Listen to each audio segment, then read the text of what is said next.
Lunedì 18 ottobre, San Luca Evangelista. È il 291esimo giorno dall'inizio dell'anno, ne mancano 74 al termine. Il sole sorge alle 7:31 e tramonta alle 18:20. La luna si leva alle 17:54 e tramonta alle 4:48.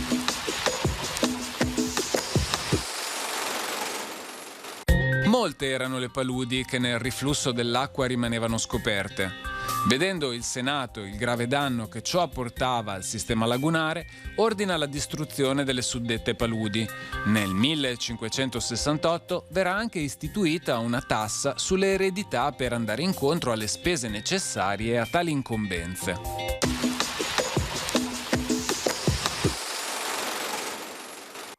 Le previsioni per domani. Cielo poco nuvoloso, per alte nubi in transito. Fino al primo mattino probabili foschie e locali nebbie in pianura. Temperature in generale aumento.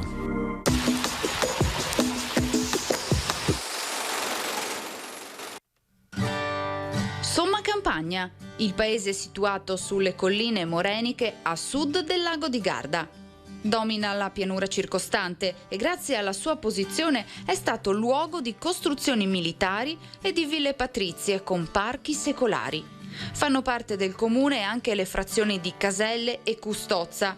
Qui in particolare la storia, la passione e i profumi vengono tradotti in vino con la produzione del celebre Bianco di Custozza. Queste terre, per la loro posizione geografica, sono state per secoli crocevia di popoli e di culture, oltre che teatro di scontri sanguinosi. Rimangono santuari, chiese, eremi, conventi, ma anche monasteri, luoghi della fede dislocati su tutto il territorio, molto spesso solitari, ma pregni di grande significato per la tradizione cristiana. Luoghi di preghiera che vengono apprezzati anche per le loro bellezze artistiche e culturali.